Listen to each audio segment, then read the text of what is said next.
पिछले वीडियो में हमने पढ़ा कि अगर पॉलिनोमियल का डिग्री 1 है तो वह पॉलिनोमियल होगा लीनियर पॉलिनोमियल, यानी कि रैखिक बहुपद।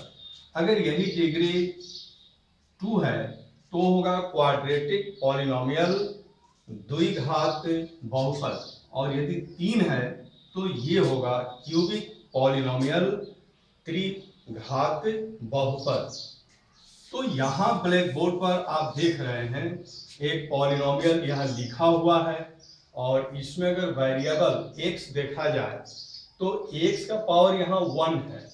तो x का पावर 1 है तो ये कौन सा पॉलिनोमियल होगा? ये लीनियर पॉलिनोमियल होगा, यह रैखिक बहुपद होगा। तो ये लीनियर पॉलिनोमियल का फार्मूला है, और इसी फार्मूले के आधार पर यहाँ पर एक एग्जांपल हमने लिया, y = 3x + 6। अब यदि हम यहाँ पर आप देख रहे हैं, अगर हम x का वैल्यू 0 ले लें, x का वैल्यू अगर हम 0 लेते हैं तो 3 और 0 का मल्टीप्लाई होगा, गुणा होगा, तो ये पूरा 0 हो जाएगा और बच जाएगा +6। तो y = 6 होगा। तो यहाँ पर आप देख रहे हैं कि x का वैल्यू 0 है तो y का वैल्यू 6 हो गया। ठीक इसी प्रकार से अगर हम y का वैल्यू 0 ले लें, y का वैल्यू आप देख रहे हैं इसमें 0 लिया गया है, तो x का वैल्यू क्या होगा? तो 3x + 6 को आप इधर ट्रांसफर कर दीजिए, तब ये हो जाएगा 3x = -6। फिर 3 को आप इधर ट्रांसफर करेंगे तो x = -6/3। इसको आप सॉल्व करेंगे तो होगा -2, यानी कि y का वैल्यू आपने 0 रखा तो x का वैल्यू आ गया -2। तो y का वैल्यू 0 है और x का वैल्यू यहाँ पर -2 है। अब यहां से हम ग्राफ खींचने का प्रयास करेंगे। तो आप देख रहे हैं यहां ये है x एक्सिस और ये है y एक्सिस। सबसे पहले हम इस बिंदु को प्लॉट करेंगे। x पर क्या होना चाहिए? 0 होना चाहिए। तो ये जो है यही तो 0 है, तो हम यहां पर आ जाते हैं। x पर 0 है, लेकिन y पर क्या होना चाहिए? 6 होना चाहिए। तो हम सीधे y की तरफ बढ़ते हैं पॉजिटिव में, और यहाँ पर देखते हैं 6। तो हमारा वो बिंदु यहाँ पर होगा, पॉइंट यहाँ पर होगा। इस पॉइंट का नाम हो गया 0, 6। यह जो पॉइंट है जो आप देख रहे हैं ये है 0, 6, क्योंकि x पर 0 है और y पर 6 है। तो एक हमारा पॉइंट यहाँ पर प्लॉट हो चुका है। अब आप देखिए यहाँ दूसरा जो हमारा पॉइंट है वो ये है -2 और 0, यानी कि x पर लेफ्ट में होगा -2 और y पर होगा 0। तो y पर हम 0 पर आते हैं और फिर लेफ्ट में चलते हैं, -2 तक हम चलते हैं, तो हमारा पॉइंट यहां पर आ जाता है। यानी कि यह जो पॉइंट है ये है -2, 0। ये क्या शो कर रहा है? x एक्सिस पर लेफ्ट में -2 पर है ये पॉइंट, और y एक्सिस पर ये 0 पर है पॉइंट। क्योंकि यहां से सीधा अगर हम y एक्सिस को देखें तो सीधा y पर हमको 0 मिलता है। अब ये दो पॉइंट हमारे कंफर्म हो चुके हैं, और इन दो पॉइंट्स को अगर हम मिला दें तो हमें एक रेखा प्राप्त होती है।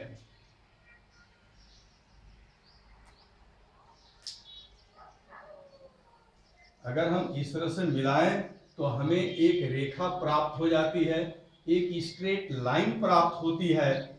यही जो ग्राफ है, इस ग्राफ को हम कहते हैं लीनियर पॉलिनोमियल का ग्राफ, रैखिक बहुपद का ग्राफ।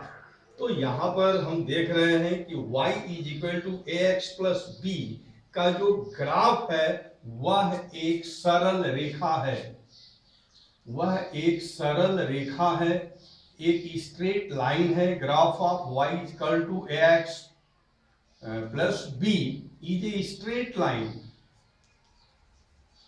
ये स्ट्रेट लाइन, ये एक स्ट्रेट लाइन प्राप्त होता है, इसलिए इस पॉलिनोमियल का नाम होता है लीनियर पॉलिनोमियल।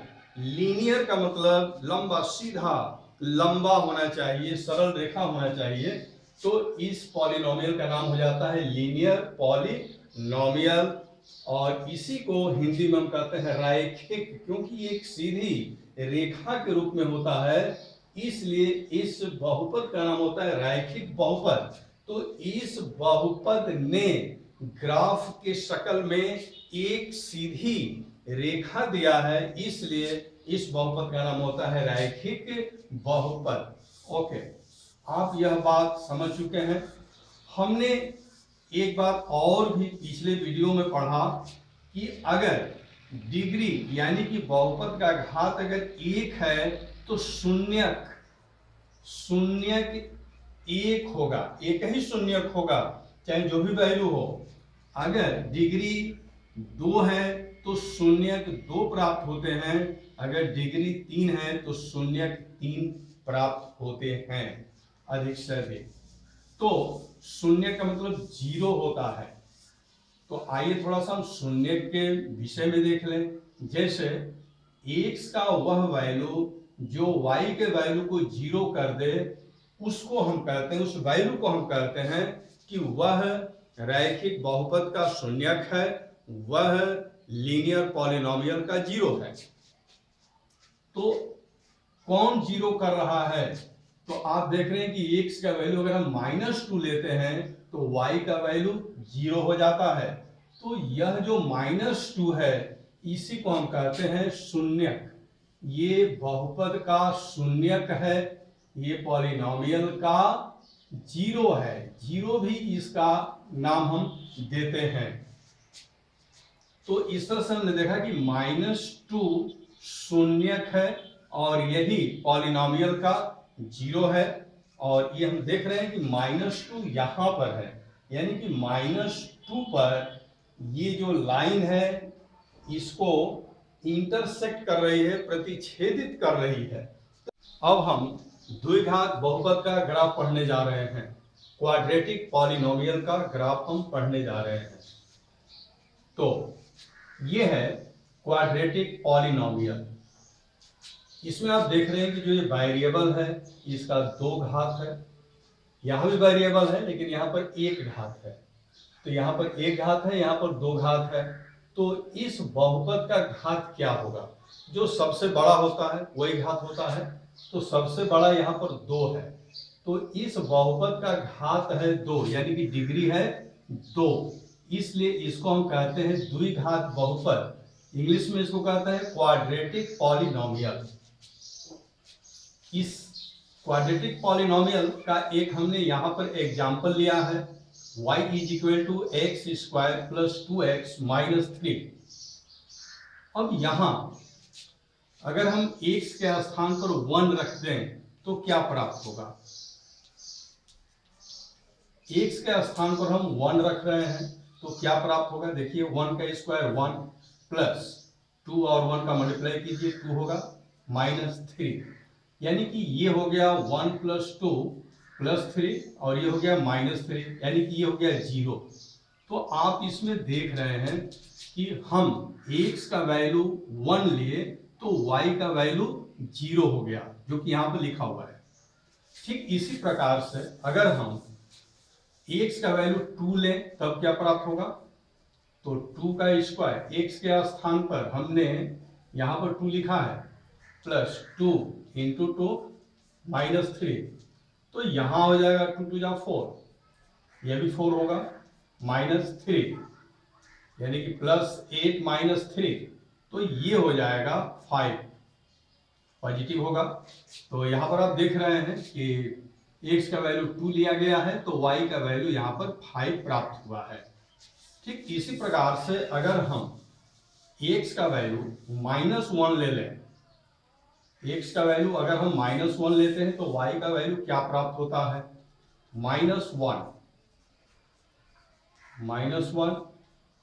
x के स्थान पर -1 रखा गया है, तो -1 का स्क्वायर +1 हो जाएगा और ये +2 - 1 का मल्टीप्लाई -2 होगा और माइनस ये 3 है, तो ये हो गया -5 1, यानी कि हो जाएगा -4। तो इस तरह से हमने देखा कि x का वैल्यू अगर हम -1 लेते हैं तो y का वैल्यू -4 प्राप्त होता है। ठीक इसी प्रकार से अगर हम x का वैल्यू -2 लेते हैं तब y का वैल्यू क्या प्राप्त होता है, -2 स्क्वायर प्लस यहाँ भी हम -2 लिखेंगे x के स्थान पर -3, तो ये हो जाएगा +4 और यहाँ पर होगा -4 -3, तो +4 -4 कैंसिल हो गया तो -3 यहाँ पर बच जाएगा। यानी कि अगर हम y का वैल्यू -2 लेते हैं तो सॉरी x का वैल्यू -2 लेते हैं तो y का वैल्यू हमें -3 प्राप्त होता है। ठीक इसी प्रकार से अगर हम x का वैल्यू -3 ले लें, x का वैल्यू -3 हम लेने जा रहे हैं तो 2x के स्थान पर -3 लिखेंगे, तो ये हो जाएगा 3 3 जा 9 और यहाँ हो जाएगा 2 3 जा 6 -3। तो यहाँ आप देख रहे हैं कि -3 -6 -9 होगा और ये प्लस है यानी कि 0 हो जाएगा। इस तरह से आपने देखा कि जब हम x का वैल्यू -3 लेते हैं तो y का वैल्यू 0 प्राप्त होता है। हालांकि ये दोनों वैल्यू जो हैं इंपॉर्टेंट हैं, इन पर हम थोड़ा निशान लगा देते हैं। और इसी प्रकार से अगर हम x के स्थान पर -4 लेते हैं तब y का वैल्यू क्या प्राप्त होता है देखेंगे हम। तो यहां पर हम -4 ले रहे हैं, -4 स्क्वायर प्लस 2 -4 -3, तो ये हो जाएगा 16 और -8 -3, तो 16 में से 8 को हटा दीजिए तो +8 होगा और -3 यानी कि +5 हो जाएगा। तो हमने देखा यहाँ पर कि अगर हम x का वैल्यू -4 ले रहे हैं तो y का वैल्यू हमें 5 प्राप्त होता है। इस तरह से हम कुछ पॉइंट्स के वैल्यू ले लेते हैं और इसके बाद हम ग्राफ प्लॉट करेंगे और तब देखेंगे कि हमें ग्राफ में क्या प्राप्त हो रहा है, किस तरह का ग्राफ हमें प्राप्त हो रहा है। तो आइए हम चलते हैं ग्राफ प्लॉट करने। यहां पर एक पॉइंट और ले लिया जाए, -4, तो ये है x एक्सिस और यहां पर मिल गया y एक्सिस। अब आइए एक एक पॉइंट हम यहां पर प्लॉट करेंगे। x पर 1 और y पर 0, x पर 1 और y पर होगा 0, तो यहीं पर पॉइंट हो जाएगा। एक पॉइंट हमारा ये मिल गया। अब चलिए 2 5, x पर 2 लेंगे और y पर हम 5 लेंगे तो सिद्ध है, जैसे x पर हम 2 लिए हैं और y पर 5 लेंगे तो सीधे ऊपर की तरफ चलेंगे और यहां पर ये पॉइंट हमारा आएगा। इस पॉइंट को हम कंफर्म कर लेते हैं। फिर देखिए -1 -4, x पर -1, तो हमें यहां चलना पड़ेगा y पर -4, यहां में नंबरिंग कर देना चाहिए, -1 -2 -3 और -4। तो -1 -4, तो -1 यहाँ है x पर और y पर चलेंगे तो नीचे की तरफ हमको आना पड़ेगा, -4 यहाँ पर हो गया, एक पॉइंट हमारा यहाँ पर आ रहा है। तो ये हो गया -1 -4 -2 -3, तो इस पर रहेंगे -2 और नीचे चलेंगे -3, यहाँ पर एक पॉइंट हमारा आएगा -2 और यहाँ हो जाएगा -3। ओके, अब होगा -3 0, तो x पर हम रहेंगे -3 और y पर होगा 0, तो वो हमारा पॉइंट यहाँ पर हो जाएगा। y पर 0 है और x पर -3 है, तो -3 0। फिर x पर -4 हम लेंगे, x पर ये -4 है और ये 5 है y पर, वो पॉजिटिव है तो हम ऊपर की तरफ बढ़ते हैं और यहाँ पर एक हम पॉइंट लगा दिए। इस तरह से हमारे जो पॉइंट्स मिले हैं, यहाँ है, इस तरह से आया है और फिर ये इस तरह से यहाँ पर पहुंच रहा है। तो अगर इन सारे पॉइंट्स को हम मिला दें तो क्या प्राप्त होता है,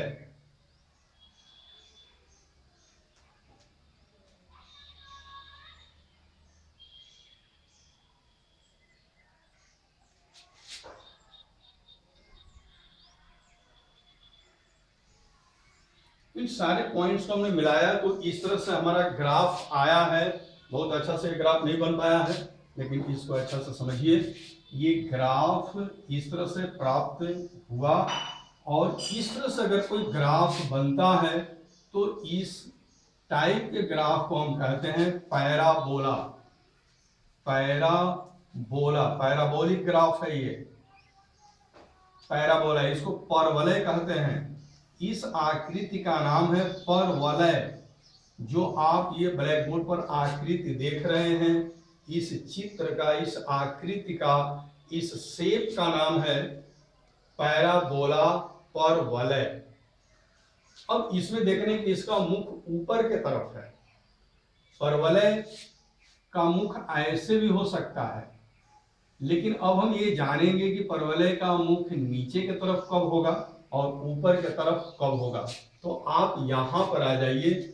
यहाँ जो नंबर है, जिसे ए के स्थान पर 1 हम मान सकते हैं, यहाँ का जो नंबर है, मतलब ए का जो यहाँ पर वैल्यू है वो पॉजिटिव है।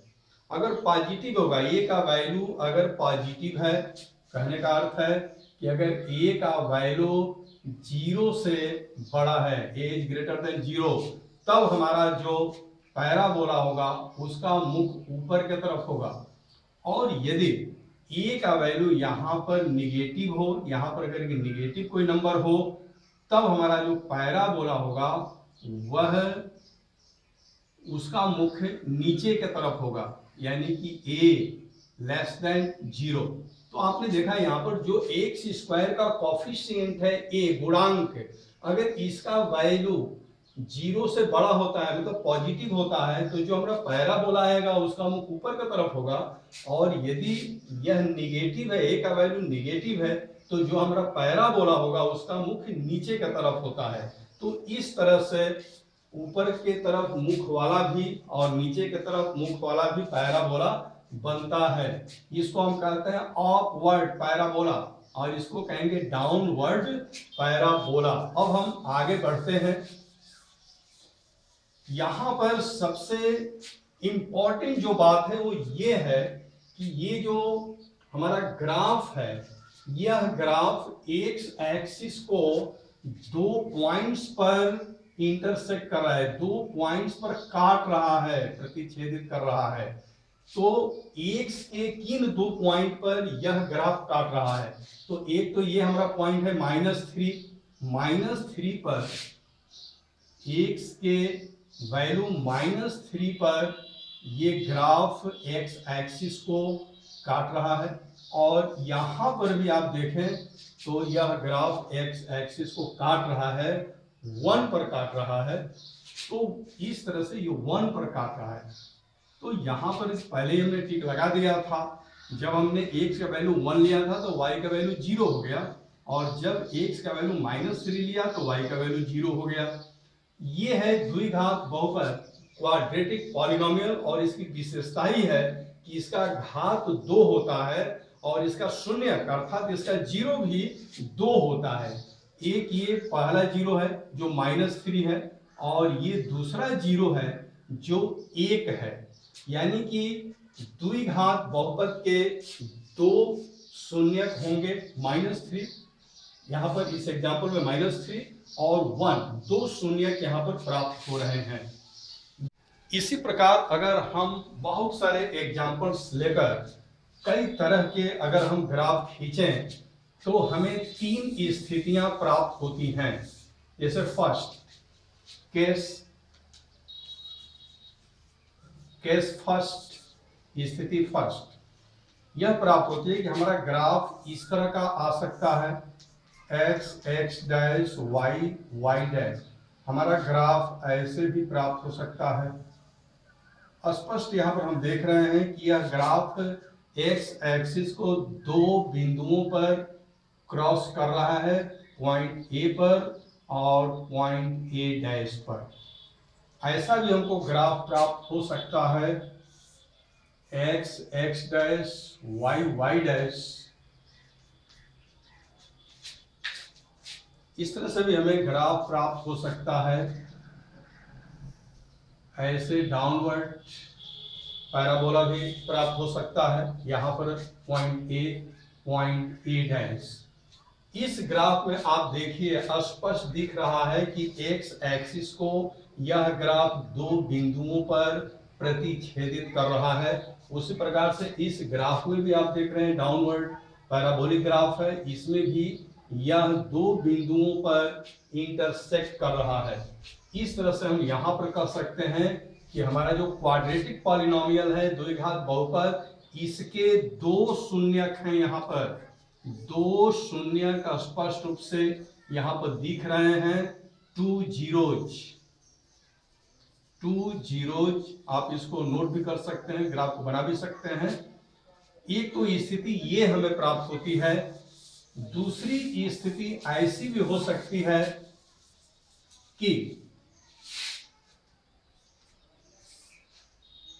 ग्राफ केवल एक्स एक्सिस को टच करके निकल जाए, ऐसी भी स्थिति प्राप्त होती है।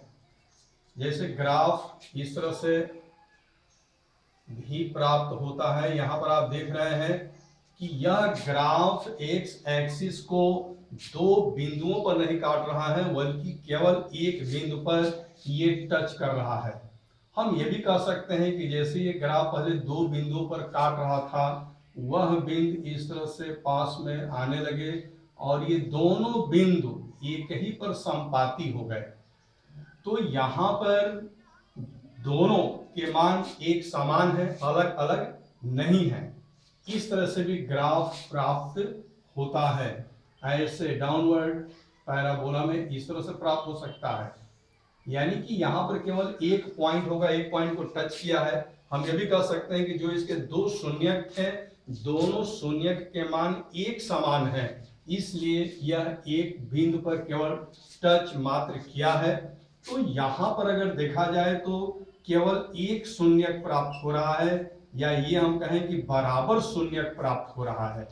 माने जो शून्यक हैं वो बराबर हैं, या एक इसका मान केवल प्राप्त हो रहा है, इसी को जीरोज कहते हैं।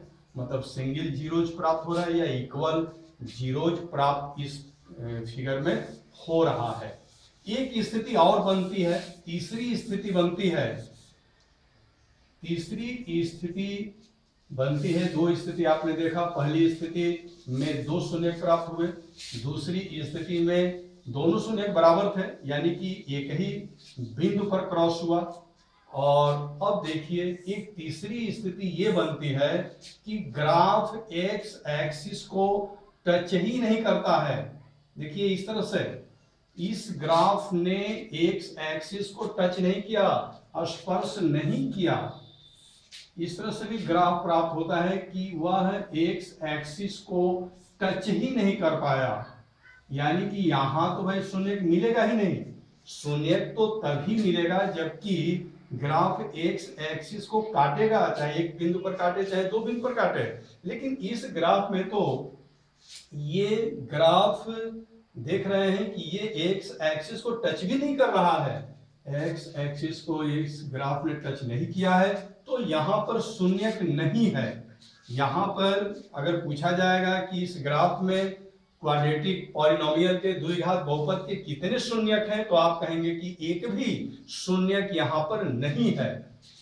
तो इस तरह से हम इस निष्कर्ष पर पहुंचे कि क्वाड्रेटिक पॉलिनोमियल अर्थात द्विघात बहुपद के अधिक से अधिक दो शून्यक हो सकते हैं, और कम से कम शून्य शून्यक होगा, माने एक भी शून्यक नहीं होगा तो दो शून्यक प्राप्त होंगे, या एक शून्यक प्राप्त होगा जिसको बराबर शून्यक भी हम कह सकते हैं, या एक भी शून्यक प्राप्त नहीं होगा, एक भी जीरोज प्राप्त नहीं होगा। ये तीन स्थितियां प्राप्त होती हैं। ओके, अब हम पढ़ने जा रहे हैं क्यूबिक पॉलिनोमियल त्रिघात बहुपद का ग्राफ। और इसमें आप यहां देख रहे हैं ये क्यूबिक पॉलिनोमियल का फॉर्मूला है, y is equal to ax³ plus bx² plus cx+ d। और इस पर हमने एक एग्जाम्पल लिया, y is equal to x³ minus 4x। आप सोच रहे होंगे कि भाई इसमें तो बहुत सारे पद हैं, लेकिन इसमें केवल दो पद ही क्यों लिया गया। तो आप जान लीजिए कि किसी भी पॉलिनोमियल में जो पहला पद होता है फर्स्ट टर्म, वो लिखना आवश्यक होता है। इसके बाद के जो टर्म्स होते हैं वो कोई एक टर्म जीरो भी हो सकता है। तो इस तरह से हमने एक ये क्यूबिक पॉलिनोमियल लिया है। अब इस पर हम पॉइंट्स क्लियर करेंगे। जैसे x का वैल्यू अगर हम 1 ले लें तो क्या होता है, तो 1 क्यूब माइनस 4 इंटू 1, 1 का क्यूब 1 ही होगा और माइनस ये हो जाएगा 4, यानी कि यहाँ पर आ जाएगा -3। तो x का वैल्यू अगर हम 1 लेते हैं तो y का वैल्यू हमें प्राप्त होता है -3। इसी प्रकार से अगर हम x का वैल्यू 2 ले लें तब क्या होगा, 2 क्यूब -4 इंटू 2, यानी कि ये हो जाएगा 8 और -8 0 प्राप्त होता है। तो x का वैल्यू अगर हम 2 लेते हैं तो y का वैल्यू 0 प्राप्त होता है। ये इंपॉर्टेंट पॉइंट है क्योंकि ये x एक्सिस से होके गुजरेगा। इसके बाद अगर हम -1 लेते हैं x के स्थान पर तो फिर क्या प्राप्त होता है, तो -1 का क्यूब -1 होगा और यहाँ पर हो जाएगा +4, तो यहाँ +3 हो जाएगा। तो हमने लिया है x के स्थान पर -1 तो y का वैल्यू आ गया 3। इसी प्रकार से अगर हम x का वैल्यू -2 ले लें तब क्या प्राप्त होता है, y का वैल्यू क्या प्राप्त होगा, तो -2 का क्यू आप करेंगे तो -8 होगा और यहाँ हो जाएगा +8, 0 आ गया। ये भी इंपॉर्टेंट पॉइंट है क्योंकि यह जो बिंदु है यह बिंदु x एक्सिस से गुजरने वाला है। तो x की जगह पर हमने -2 रखा है तो y का वैल्यू ये 0 आ गया है। यहाँ पर देखिए इंपॉर्टेंट ये है, ये भी इंपॉर्टेंट है। x का वह वैल्यू जिस पर y का वैल्यू 0 हो जाए तो इंपॉर्टेंट होता है। अब अगर हम x के जगह पर 0 रख दें तब क्या प्राप्त होगा, तो 0 क्यूब -4 इंटू 0, यानी कि ये भी 0 हो गया, ये भी 0 हो गया, सब 0 हो गया। यानी कि हमने देखा कि x का वैल्यू अगर हम 0 लेते हैं तो y का वैल्यू 0 प्राप्त होता है। अब हम इन बिंदुओं को लेकर ग्राफ प्लॉट करेंगे। तो यहाँ पर है 1 - 3x पर 1 हम लेंगे, x एक्सिस है ये y एक्सिस है। तो x पर 1 +1 और y पर -3, यानी कि यहां पर हमारा बिंदु क्लियर हो गया। 1 - 3 ये बिंदु हमारा क्लियर हुआ। इसके बाद 2 0, x पर हम 2 लेंगे और y पर 0 लेंगे, यानी कि वो पॉइंट यहीं पर हो जाएगा। 2 0 भी हमारा क्लियर हो गया। और इसके बाद हम लेंगे -1 3, ऊपर की तरफ हम चलते हैं, ये हो गया -1 3, हमारा बिंदु क्लियर हुआ। -1 3 ये बिंदु आ रहा है। इसके बाद हम चलेंगे -2 0, तो -2 ये है और 0, यानी कि यहाँ पर वो बिंदु क्लियर होगा। ये -2 0 ये बिंदु है, -2 0। अब हम आ जाएंगे 0 0, तो -2 0 नहीं है, ये 0 0 इसको हम कहेंगे क्योंकि यहाँ पर x का वैल्यू भी 0 है और y का वैल्यू भी 0 है। अब देखिए -2 0, तो -2 तो x पर यहाँ हो गया और 0, यानी कि यहाँ पर एक बिंदु हमारा क्लियर हो रहा है जो होगा -2 0। इस तरह से हमने सारे बिंदु ये क्लियर कर लिए हैं। अब यहाँ से हम ग्राफ खींचने का प्रयास करेंगे। तो देखिए हमारा बिंदु यहाँ है, इस तरह से है, इस तरह से आएगा, फिर यहाँ और फिर इस तरह से जाएगा, तो हमारा ग्राफ इस तरह से चलेगा। ओके, तो ग्राफ हमारा यहाँ से हम ग्राफ अगर बनाते हैं तो ये ग्राफ ऐसे आया, फिर यहाँ एक्स एक्सिस को क्रॉस किया। देखिए यहाँ पर भी -2 पर एक्स एक्सिस को क्रॉस कर रहा है, यहाँ पर हमने टिक लगाया था। -2 पर एक्स एक्सिस को क्रॉस कर रहा है, फिर ये 0 0 पर एक्स एक्सिस को क्रॉस कर रहा है, 0 0 पर एक्स एक्सिस को इसने क्रॉस किया। इसके बाद ये 1 - 3 पर पहुंचेगा और फिर यहां से ये वापस होकर और ये 2 पर ये एक्स एक्सिस को क्रॉस करने जा रहा है, कर लिया। तो यहां पर हमने देखा कि 2 पर ये एक्स एक्सिस को क्रॉस किया। तो इस तरह से जब हम ये वैल्यू निकाल रहे थे उसी समय क्लियर हो चुका था कि x का वैल्यू 2 पर 0 आ रहा है, फिर -2 पर 0 आ रहा है, फिर 0 पर 0 आ रहा है। इस तरह से यहाँ पर 3 बिंदु प्राप्त होते हैं। अर्थात ये जो त्रिघात बहुपद का ग्राफ है, क्यूबिक पॉलिनोमियल का जो ग्राफ है, ये एक्स एक्सिस को 3 बिंदुओं पर क्रॉस करते हुए आगे बढ़ता है। जैसे -2 पर क्रॉस किया, -2 एक शून्य हो गया, 1 0 हो गया, और फिर ये आप देखिए 0 0 पर ये क्रॉस किया, यानी कि यह एक शून्य और मिल गया। फिर इस तरह से हम चलते हैं तो 2 पर भी इसने क्रॉस किया है, यानी कि 2 पर भी एक शून्य हमको मिला। इस तरह से हमें कुल 3 शून्य ये मिलते हैं। आप देख रहे हैं ये 3 शून्य मिले हुए हैं, यानी कि 3 0 ये त्रिघात बहुपद दे रहा है। देना भी चाहिए, क्योंकि त्रिघात इसीलिए है क्योंकि इसका इस बहुपद का घात 3 है, और 3 अगर घात है तो अधिक से अधिक यह 3 शून्य 3 जीरोज दे सकता है, जो कि आप ब्लैक बोर्ड पर देख रहे हैं। -2 0 और 2 पर यह शून्य दिया है। लेकिन अगर इसी तरह से हम बहुत सारे एग्जाम्पल्स लें और उस एग्जाम्पल्स के आधार पर पॉइंट्स प्लॉट किए जाएं और ग्राफ खींचे जाएं, तो भिन्न भिन्न प्रकार के चौंकाने वाले ग्राफ हमें प्राप्त होते हैं। जैसे एक ग्राफ खींचा गया एक एग्जाम्पल पर, तो इस तरह से ग्राफ आया, वो ग्राफ इस तरह से आ जाता है, ऐसे आता है।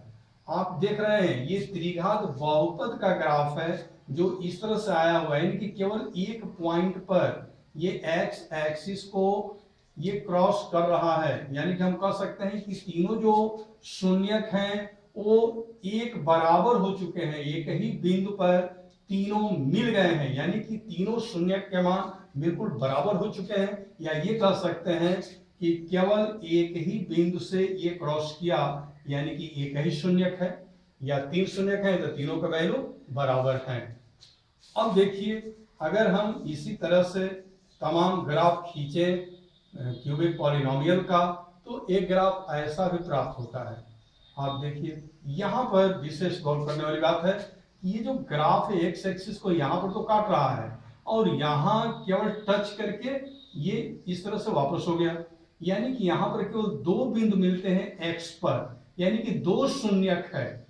तो इस तरह से हम कह सकते हैं कि क्यूबिक पॉलिनोमियल में कम 1 शून्यक हो सकता है, 2 शून्यक हो सकता है, अधिक से अधिक 3 शून्यक हो सकते हैं, 3 शून्यक से अधिक नहीं हो सकता।